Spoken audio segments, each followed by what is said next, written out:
우리가 지난주에 가래까지 했죠. 가래 이야기를 하고, 12연기가 3세에 걸쳐서 12연기를 설명을 하고 있다. 그래서 전생, 현생, 내생, 이렇게 3세에 걸쳐서 설명을 하고 있다. 그런 이야기를 하다가, 끝냈습니다. 뭐 조금 하다 말고 해가지고, 사실 저도 이거 뭐 연결이 잘 안 되는데, 그래서 이제 오늘은 생과 생을 연결하는 지점, 이게 윤회, 쉽게 말해서 윤회 이야기를 좀 하면서 이제 시작을 해볼까 합니다.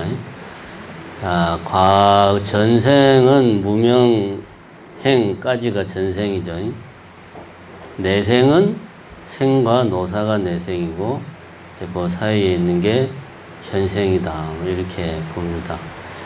그러면 전생에서 현생으로 이어지는 이 연결 지점은 행을 조건으로 해서 식이 생긴다 하는 지점이 요게 이제 우리가 어떻게 이해를 해야 되냐. 요게 이제 윤회죠. 쉽게 말하면 전생이 현생으로 이어지는 윤회입니다. 제가 뭐 그동안 몇 차례 법문을 하면서 인도의 전통적인 사상, 힌두교 사상에서 말하는 윤회하고 불교의 윤회는 좀 다르게 우리가 이해를 해야 된다. 이런 이야기를 했습니다. 비유를 들자면은 전통적인 윤회는 인도의 전통적인 사상의 윤회, 우리가 상식적으로 알고 있는 윤회는 뭔가가 계속 몸을 바꾸면서 자기 자신을 유지하는 거죠. 예를 들면은, 요즘 올림픽을 한다고 그러니까, 400m 계주 시합을 한다고 합시다. 달리기 시합하는 게 있잖아요. 이제 첫 번째 선수가 바톤을 들고, 이제 시작을 해가지고 100m를 뛰어가서 두 번째 선수한테 바톤을 전달을 하죠. 그럼 두 번째 선수가 바톤을 받아가지고 또 100m를 뛰어가서 세 번째 선수한테 또 바톤을 전달하면 세 번째 선수가 바톤을 받아가지고 또 100m를 뛰어갑니다. 그럼 또 세 번째 선수가 마지막에 있는 네 번째 선수한테 바톤을 전달하면 네 번째 선수가 바톤을 받아가지고 이제 마지막 그 라인까지 열심히 뛰어서 딱 들어옵니다. 그러면 우리가 이거 가만히 보면 시작할 때는 첫 번째 선수가 바톤을 들고 시작했는데 결승선에 들어오는 선수는 네 번째 선수죠. 근데 바톤은 첫 번째 선수가 들고 있는 그 바톤이 그대로 전달돼서 유지가 되고 있죠. 그죠? 다른 바톤이 아니죠. 똑같은 바톤이죠. 릴레이 경기하는데 중간에 바톤 놓치면 안 되잖아요. 그죠? 바톤을 들고 결승선에 들어와야 돼. 요게 이제, 인도 전통적인 사상에서 윤회는 우리가 요렇게 이해하면 됩니다. 나라고 하는 놈이 따로 있어. 쉽게 말하면 영혼이 따로 있어가지고 이 영혼이 계속 몸을 바꾸는 거예요. 첫 번째 선수의 몸을 바톤이 첫 번째 선수의 몸을 빌려서 100m를 가고 바톤의 입장에서 말하면 그렇게 되죠. 두 번째 선수의 몸을 빌려서 또 100m를 가고 세 번째 선수의 몸을 빌려서 바톤이 또 100m를 가고 네 번째 선수의 몸을 빌려서 바톤이 또 100m를 가서 결승선에 바톤이 도착을 하는 거죠. 바톤 입장에서 보면 바톤은 그대로인데 바톤을 들고 뛴 선수들은 계속 바뀌는 거죠. 요게 이제 힌두교, 인도의 전통적인 사상에서 말하는 윤회. 우리가 상식적으로 알고 있는 윤회. 영혼이, 혼이 따로 있어. 혼이 따로 있어가지고 지금 이 몸을 버리고 다음 생에 다른 몸으로 이 영혼이 들어가가지고 또 그 몸에서 내가 한평생을 사는 거예요. 살다가 그 몸이 이제 또 낡아서 병들어서 자기 역할을 다 하면 다른 몸을 찾아서 또 들어가는 거예요. 네. 여기 이제 우리가 상식적으로 알고 있는 윤회다. 그래서 이런 거를 불교의 윤회하고 혼돈을 주지 않기 위해서 이거를 제6화라고 그럽니다. 몸뚱아리 육을 다시 받는다. 제6화라는 표현을 써요. 그러면 불교의 윤회는 비유를 들면은 어떤 거냐? 비유를 들자면 당구를 치는데, 당구 알죠? 안 쳐봤지만 뭔지는 알죠? 당구 모르시는 분? 나 당구 처음 들어봐요. 없죠? 이제 당구라는 게 그거잖아요. 공을 하나 이제 이렇게 공을 딱 쳐서 이 공이 또르르 굴러가서 가만히 서 있는 다른 공을 쳐. 그럼 이 가만히 서 있는 공이 움직이죠. 왜? 어떤, 이렇게 A라는 공이 굴러가서 자기를 치니까 이 가만히 서 있던 B라는 공이 움직여. 이 B라는 공이 움직여가지고 어떻게 하다 보니까 C라는 공을 또 쳐요. 그래서 C라는 공이 가만히 있다가 또 C라는 공이 움직여. 그제?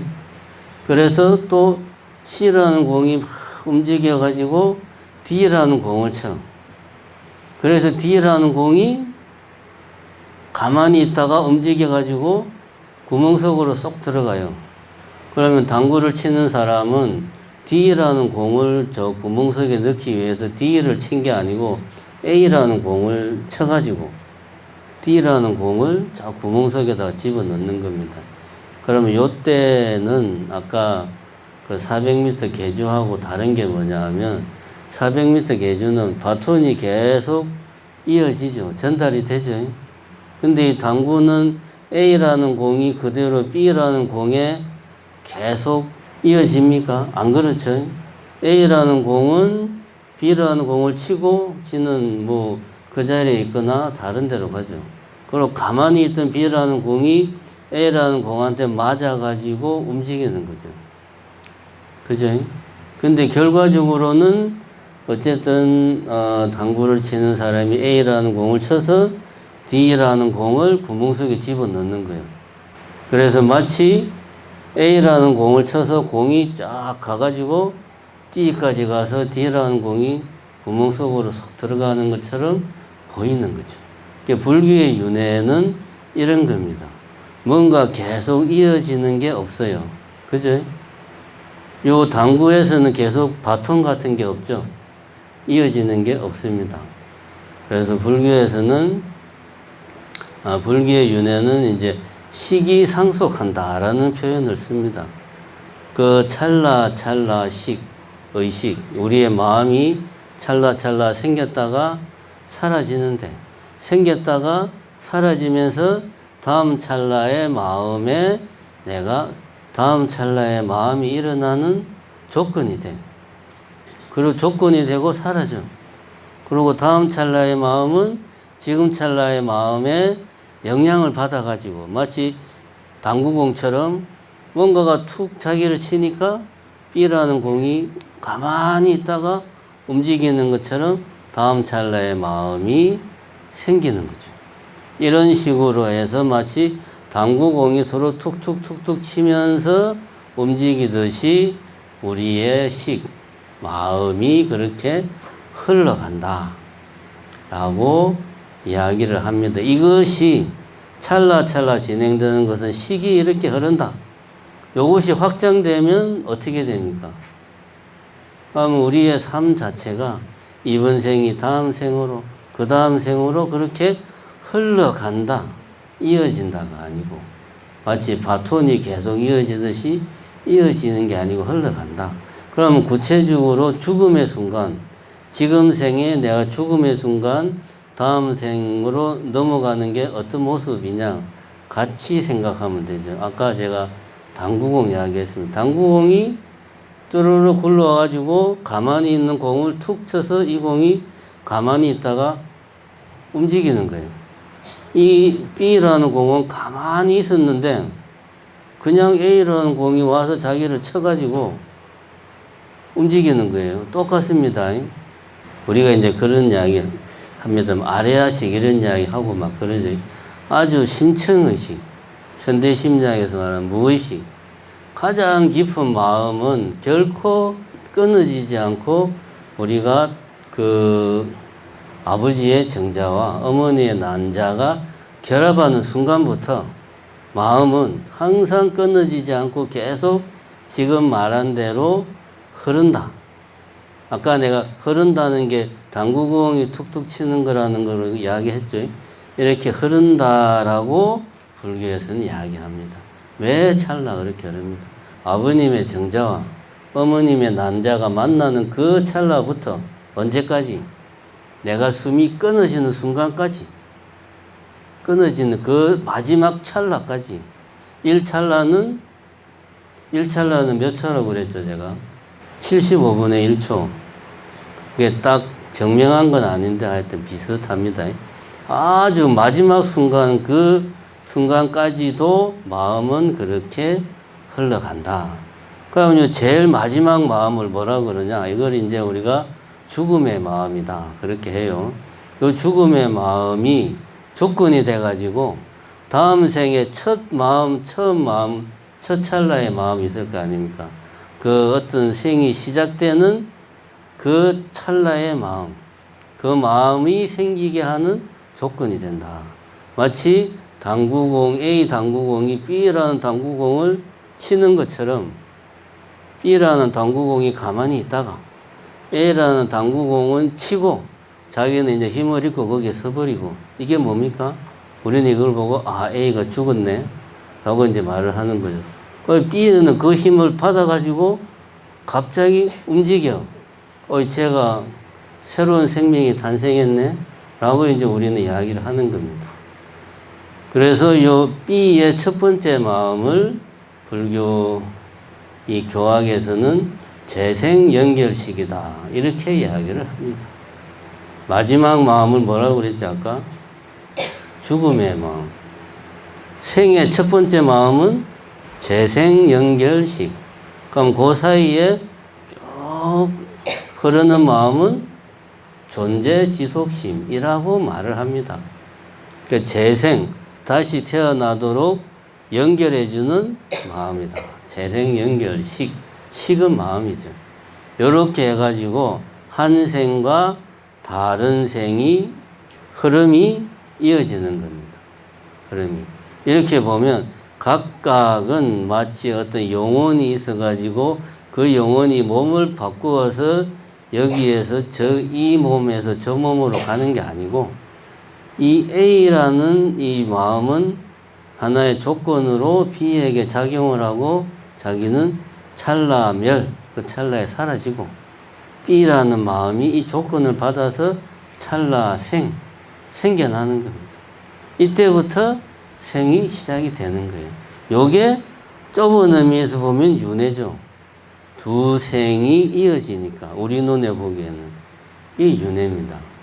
그러니까 우리 윤회라고 하는 것은 매 순간 우리는 지금도 우리의 마음은 찰나생, 찰나멸 하면서 아까 말했듯이 상속한다, 흐른다, 이어지는 게 아니고 마음은 흘러가요. 이 흐름이 계속 다음 생, 또 다른 생으로 이 흐름이 계속 흘러간다는 겁니다.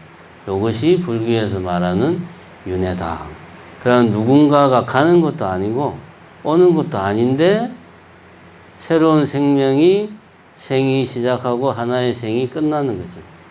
이것이 불교의 윤회다. 그러면 우리가 이렇게 이해를 했을 때 과거의 그 원인, 무명과 행위죠.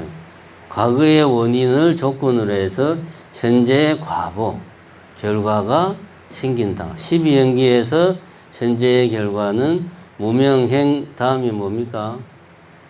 식, 명색, 유기, 촉, 수까지가 현재 내가 과보로 받은 결과로 받은 거예요.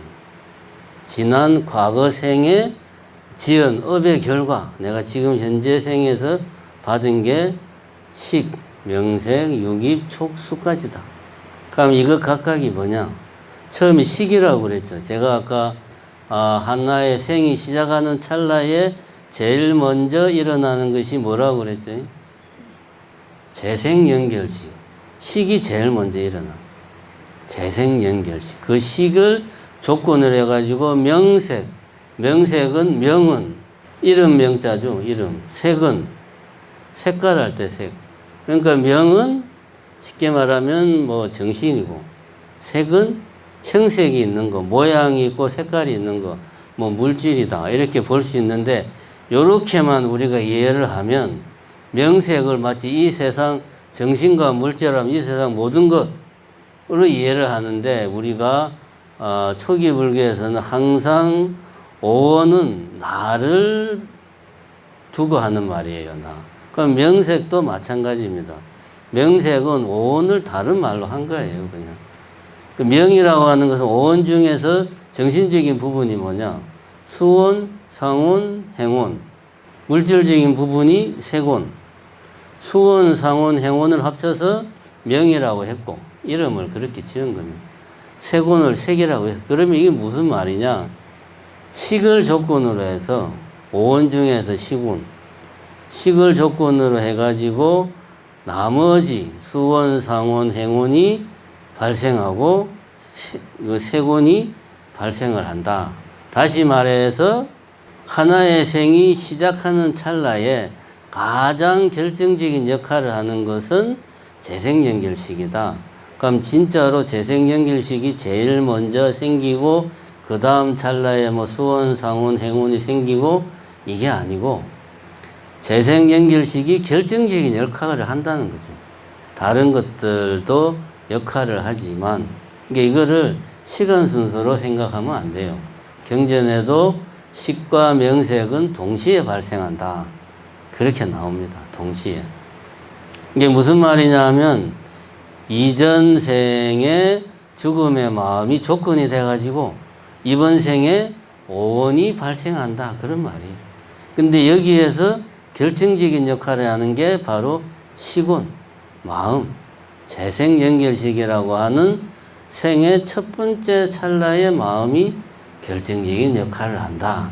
그래서 식을 먼저 두고 그 다음에 명색을 뒀다.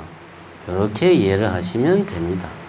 행에서 식, 명색으로 나아가는 것은 제가 아까 윤회를 이야기할 때 죽음의 마음을 조건으로 해서 재생연결식이 일어난다는 이야기가 식에서 명색까지를 이야기하는 거다. 이렇게 이해를 하시면 되겠습니다.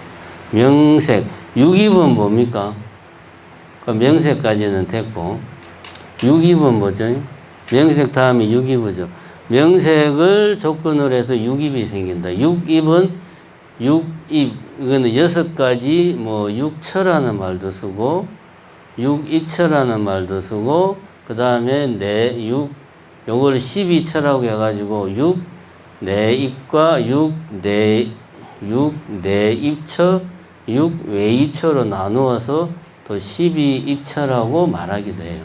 이건 쉽게 말하면은 우리가 뭔가를 본다는 것은 다른 게 아니고 빛이 우리 눈의 특정한 부위에 도달해가지고 그 특정한 부위에 눈이 도달을 해서 빛이 도달해가지고 그 특정 부위에서 빛이 전기신호로 바뀌어요. 그래서 그 전기신호가 우리의 뇌로 갑니다. 이렇게 빛이 우리의 그 어떤 신체 기관의 일부와 만나는 장소, 요게 육입, 뭐 번역하면 감각 장소, 소리가 우리의 육체와 만나는 장소, 그럼 귀 속의 나팔관 안에 그 어딘가가 되겠죠. 그 만나는 장소, 거기가 여기는 육입 중에서 이제 이입이 되겠죠. 비의 감각 장소. 이런 식으로 해서 안, 이, 비, 설, 신 5개를 이야기합니다. 나머지 한 개는 의, 마음의 감각 장소. 마음의 감각 장소는 그 대상을 앞에 안이, 비, 설, 신이 받아들인 그 뭐 빛이든 소리든 냄새든 이런 것들을 만나서 이런 것들을 전기신호로 다 바꾼단 말이에요. 현대 뇌과학에서는. 왜? 전기신호로 바꿔야 뇌가 그것을 인식할 수가 있죠. 뇌는 오로지 전기신호만 인식할 수 있다 이겁니다. 뇌는. 그럼 그렇게 바뀐 전기신호, 눈으로 들어온 전기신호, 귀로 들어온 전기신호 이런 것들을 바탕으로 해서 아 이게 뭐지? 이런 것들을 모아서 이 5가지 아니 비설 신으로 들어온 정보들을 모아서 아 이거 카메라구나 하고 하는 게 이 마음의 감각장소에서 그 일을 합니다. 자, 요거는 이제 우리가 어떻게 인식이 작동하는가 하는 이야기고, 지금 여기서는 식, 명색, 유기까지는 다 같이 일어난다. 요렇게 보면 됩니다. 저도 이 이상은 잘 모릅니다. 어려워요. 몇 번을 봐도 뭔 소리인지 모르겠더라고요. 핵심은 이겁니다. 아까 당구공 이야기했죠. 불교에서의 윤회는 뭔가가 이렇게 뭐 육상 릴레이 경기하는데 바톤이 계속 전달되는 것 그런 개념이 아니고, 당구공이 또르르 굴러와서 툭 치면 가만히 있던 당구공이 움직이고, 그럼 얘가 또 또르르 굴러서 다른 공을 툭 치면 또 다른 공이 움직이고, 이렇게 해서 불교는 윤회를 설명한다. 생의 첫 찰나에 작동하는 것에서 가장 결정적인 역할을 하는 것이 바로 식이다. 그것을 재생연결식이다라고 이야기를 한다. 근데 요것은 우리가 불교에서는 식하면 안다라는 뜻이란 말입니다. 안다. 우리가 좀 잘 생각을 해봐야 될 게 뭐냐 하면, 마음의 정의, 경전에서 말하는 마음의 정의는 딱 하나입니다. 아는 것, 다른 거 없어요. 근데 우리가 평상시에 우리가 생각하는 마음은 그냥 알기만 합니까? 안 그렇죠? 화도 내고 마음이 화를 내잖아요. 슬퍼하기도 하고 아주 복잡한 사고를 하기도 하고 걱정도 하고 질투도 하고 우울해하기도 하고 이런 다양한 어떤 심리 현상까지 우리는 다 마음이라고 그러죠. 근데 이제 불교에서는 이런 것들은 마음과 함께 나타나는 것이라고 이야기를 해요. 마음이라고 안 그래. 우리가 알기로는 이것도 다 마음인데, 이거는 마음과 함께 하는 것들이라고 말을 해요. 마음은 오로지 아는 것, 그 아는 작용, 그 자체만 마음이라고 해요. 그러니까 제가 식과 명색과 육입이 같이 움직인다라는 말은 그렇게 이해하면 돼요. 순수하게 아는 작용만 작동할 수 없잖아요. 그죠? 같이 움직이는 거야, 같이. 그래서 우리가 12연결을 볼 때 제가 처음에 그런 말 했습니다. 각각의 요소들이 앞의 요소가 그 다음 요소의 어떤 조건이 된다는 말이, 이 말이 뭐 시간적으로 이렇게 뭐 연결되는 그런 의미도 있지만, 오히려 근본적인 원인, 주도하는 원인, 강력한 원인으로 작용을 한다. 그 같이 여러 개의 요소가 같이 발생할 수도 있고, 말 그대로 시간적으로 발생할 수도 있다. 중요한 것은 앞의 요소는 주도적이고 근본적이고 강력한 어떤 작용을 하는 거다. 이렇게 이해를 해야 됩니다. 우리가 이거를 12연결을 순서대로 쫙 나눴다고 해서 12개가 순서대로 진행되는 게 아니다. 그런 말입니다. 항상 그런 건 아니다. 어떤 부분은 같이 움직이기도 하고, 어떤 부분은 말 그대로 순서대로 움직이기도 해요.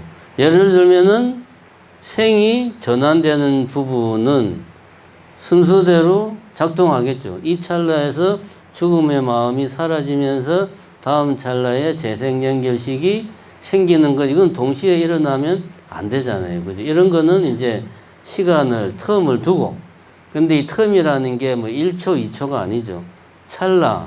찰나의 순간에 텀을 두고 작동을, 시간 순서대로 발생을 합니다. 자, 이렇게 해서 자연스럽게 12연기 중에서 제일 이해하기 힘든 식, 명색, 유기까지 그냥 대충 얼렁뚱땅 넘어왔어요. 그 다음에 뭡니까? 촉이죠, 촉. 촉이라는 건 다른 게 아니에요.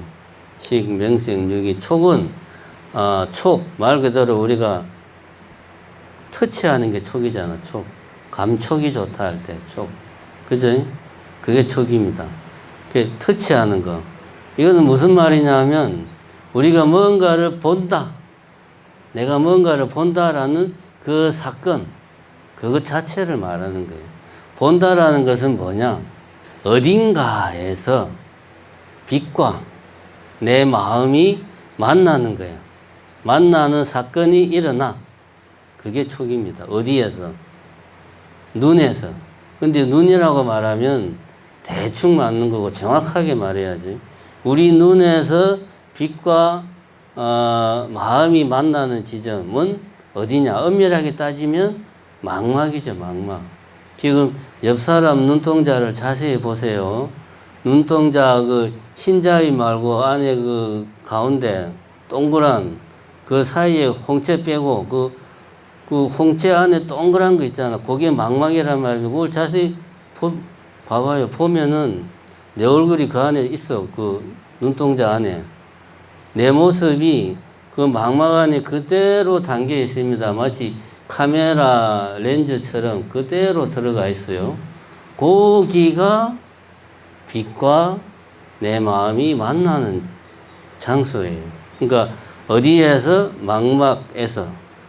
불교적으로 말하면 눈의 감각 장소. 한문으로 말하면 안입처, 눈. 안입처에서 이 색과 안식이 만나나. 세 개가 만나잖아요. 요 사건이 촉입니다. 그러니까 촉은 이 각각이 발생해야 촉이 일어나겠죠. 그래서 촉이 식, 명생, 유깁 다음에 촉이 있는 겁니다. 만남이 이루어지면 우리는 그때 비로소 뭔가 느낌이 오는 거, 저기 뭔가가 있다. 뭔가가 있다. 아직까지는 아직 카메라인데 내가 좋아하는 카메라야까지는 안 가고 뭔가가 있어. 요게 이제, 근데 사람들은 뇌과학적으로 뭔가가 있다는 생각보다, 느낌보다 먼저 오는 게 좋다, 싫다 라는 느낌이 먼저 찾아온다 라고 이야기를 합니다. 왜냐하면 내가 원시인이에요. 2만 년 전에 살던 원시인이야. 그래서 혼자서 숲을 가고 있는데 저 숲속 저 어딘가에서 부스럭 소리가 났어. 그럼 이때 내가 숲속에서 부스럭 소리가 나는구나. 저 소리를 가만히 들어보니 소리의 크기나 이런 걸 종합해서 봤을 때 좀 덩치가 있는 동물의 소리 같다. 뭐 예를 들면 멧돼지, 멧돼지보다는 좀 큰 것 같은데 뭐 호랑이 정도가 되겠구나. 곰일 수도 있겠다. 이렇게 내가 차분하게 생각하고 곰이면 내가 어떻게 해야 되지? 도망을 가야 되겠지? 라고 생각하고 도망갑니까? 그렇게 안 하죠. 부시럭 소리가 나면 나는 순간 나도 모르게 몸이 먼저 움직이죠. 일단 튀고 보는 거죠. 그때 이게 무슨 소리지? 이런 생각하는 사람, 그러면은 이미 늦어요. 게임 끝나버려요. 그렇게 다 생각했던 원시인들은 다 죽었어요. 우리 선조들은 어떤 선조들이냐? 겁이 많아가지고. 소리만 나면 일단 튀고 보는 선조들만 살아남았어요. 그런 DNA만 살아남아서 우리한테 내려왔어요. 그래서 우리는 먼저 느낌이 먼저 작동해요. 좋다, 싫다. 생각하고 자시고 이런 거 없이 그게 이제 수입니다. 그래서 수는 괴로운 느낌, 즐거운 느낌, 괴롭지도 즐겁지도 않은 느낌, 그 자체입니다. 이게 아주 행복해, 즐거워, 기분이 참 좋아. 이걸 내가 스스로 의식하고 그런 게 아니고 그 느낌 그 자체죠. 내가 의식하지 못할 정도의 그런 아주 1차원적인 느낌, 그게 수입니다. 이런 것들이 바탕이 돼가지고 아까 말한 오늘 바람이 기분이 참 좋구나. 산들산들 바람이 참 좋구나. 라고 우리가 이런 생각을 하는 거죠. 요거는 이런 수의 작용을 바탕으로 해서 나중에 생기는 거예요. 나중에. 여기까지는 식, 명색, 유기, 촉, 수까지는 전생에 과보로서 내가 받은 과보의 마음이다. 이거는 이미 결정된 거라는 거죠. 과보의 마음이다. 이게 내가 어떻게 할 수가 없는 거예요, 이거는. 전생에 내가 지은 업에 따라서 그 과보에 따라서 받은 거예요, 이 부분은. 요즘 그런 말을 합니다. 유전공학에서 줄기세포 그런 이야기 하잖아요. 줄기세포가 사실 저는 뭔지 잘 모르겠는데, 어쨌든 태아의 줄기세포를 빼가지고 그걸 이렇게 난임 여성들 하는 그런 거 할 때 법적으로 정자와 난자가 만나고 나서 2주 이내는 생명체로 간주를 안 한답니다. 법적으로. 2주가 지나면 그때부터 생명체로 간주를 해서 줄기세포를 거기서 이제 빼오는 게 불법이랍니다. 그러니까 정자와 난자가 만나고 나서 2주 이전에는 생명체가 법적으로 아니기 때문에 줄기세포 그런 걸 빼올 수 있대. 근데 불교적으로 봐서는 그런 시기가 이미 부모의 정자와 난자가 만나는 순간 지금 말한 이런 것들이 작동을 한다는 겁니다. 재생연결식이 생기고 명색이 오온이 원시적인 형태지만 갖추어지고, 그래서 거기에서 유기, 감각이 원시적인 형태지만 감각이 생기고, 그래서 느낌을 가지고 이런 것들이 2, 3일 안에 다 갖추어진다라고 요즘 이제 불교적으로 이 생명윤리를 불교적으로 연구하는 사람들은 그렇게 이야기를 해요. 이게 무슨 말이냐면 이런 현재의 과보로 받는 게 몇 년 동안 초등학교, 중학교, 고등학교 20살, 30살까지 그 과보를 계속 받는 게 아니고 태어나는 순간 이렇게 결정이 된다는 거예요. 그 다음부터는 뭡니까 이제 현재 내가 짓는 업이요. 그 다음부터는 수 다음이 뭡니까? 애 다음이 치 다음이 유자네. 가래 뭔가를 갈망하고, 갈망이 심해져서 집착하고, 집착이 심해져서 그것이 업이 되고, 그걸 이제 내가 현재 생에서 내가 지어나가는 것들이죠. 내가 지어나가는 것들이야. 지난 생에 과보로 받은 마음을 바탕으로 해서 현재 생에서 내가 지어가는 것들이 애, 치, 유 이런 것들이다. 그렇게 우리가 이해를 해야 됩니다. 그래서 이제 제가 그 말했죠. 사성제에서 집성제는 가래에서 비롯된다. 그럼 이제 이게 이야기가 정리가 됩니다. 우리가 팔정도 수행을 하고 열심히 수행을 하는 것은 다른 이유가 아니죠. 과거 생에 받은, 현재 이미 받은 과거의 마음을 내가 소멸시키기 위해서 지금 수행을 하냐? 아니죠. 그건 이미 받은 거기 때문에 소멸시킬 수가 없죠.